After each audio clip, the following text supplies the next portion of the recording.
Subject 19 by Robert A. Gray.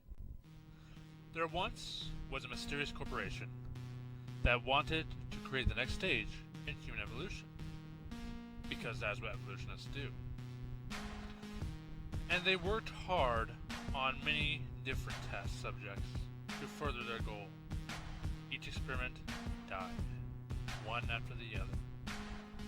Then there was Subject 19, and he died in the process as well. Or so the story goes. Shortly after, the company went bankrupt, and the facility went long forgotten. But rumors have it that maybe it could be this very facility we are sitting in right now, where the experiment took place.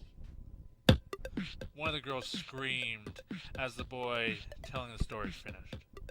Everyone else was either chuckling from amusement or from nervousness. They sat around the campfire that they had erected on the concrete floor in the abandoned building. It sent shadows off the pillars and off the walls.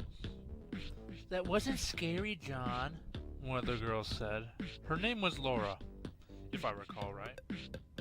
John merely shrugged his shoulders. "Well, I am not much of a horror expert. I have only seen, maybe a few horror movies," John replied. "Well, I thought it was frightening," said the girl who had screamed before. I believe her name was Ruby. At least that's what her friends called her. Whether that is her actual name or merely a nickname her friends had given her, I'm not quite sure. "Yeah, but that was because you're a scaredy cat," the other boy, Mark, said, pushing his glasses back up his nose. "I'm not," Ruby yelled as she held her pillow close to her chest. Despite her protest, Mark seemed to ignore her retort. "So, John, is that story true? Is it based off any real facts?" Laura asked. "Well, I have heard the tale before, so the story isn't that original. It's kind of an urban legend in this area. As for it being real, that is kind of hard to say. This facility has indeed been abandoned by a medical research company. However, there has been enough foot traffic here, so the probability that this facility is the same facility in the story is highly unlikely," John answered, as he moved the coals in the fire pit with a stick. Mark groaned. "I will be right back." "What are you doing?" Ruby asked, as Mark stood up. "I need to heed the call of the wild," Mark replied. Clearly this was a statement Ruby had never heard before, because she merely stared at Mark with a puzzled look on her face. Laura facepalmed. "I need to go and take a piss," Mark growled, as the urge became more apparent. Ruby mouthed the word in response, and resumed watching the flames dancing in the fire pit. "Just go down the hallway, Mark. There should be a corner you can use," John laughed. He soon regretted it after receiving a death glare from everyone else around the fire. Mark took the flashlight and went to go do his business. After going down the hall for a ways, Mark finally found a place that was both out of eye-shot and near-shot of the individuals surrounding the campfire, before he relieved himself. Afterwards, he zipped up his pants and was preparing to return to his companions when he noticed a strange shadow at the corner of his eyes. He turned to get a better view of the shadow, but was suddenly knocked out cold. When Mark awoke, he found himself right where he had collapsed earlier. He looked at his watch and noticed that it had been an hour since he and his companions had sat around the campfire in the middle of the facility telling ghost stories. What happened? Didn't they send someone to look for me? Mark wondered. He straightened his glasses and picked up the flashlight that had fallen from his hand earlier. Mark wandered back to the place where he and his buddies had sat around the campfire. While the flames were gone, the coals still glowed a bright red. Then Mark suddenly felt something touch his shoulder. Mark jumped in fright as he turned his flashlight on the thing that touched him. There Ruby stood, guarding her eyes with her hands. Mark was relieved that it was just his friend and not something else in the dark.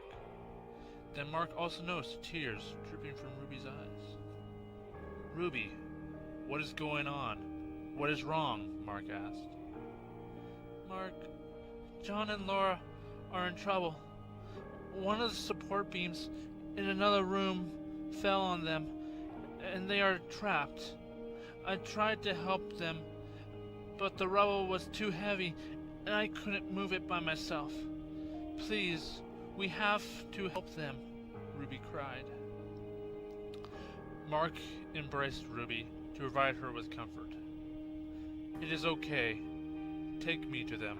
I will do all I can to free them," Mark said, and as he did, he brushed away the tears from his eyes.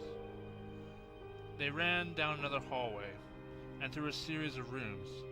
Everything was dark, with thick shadows and reflective cobwebs. Then Ruby showed Mark a metal door. "They are in this room. Quickly, we must save them." Ruby pointed at Mark's flashlight. "You should lead the way, since you have the only light source." Mark twisted the doorknob and entered the room. It was dark and had a damp feeling about it.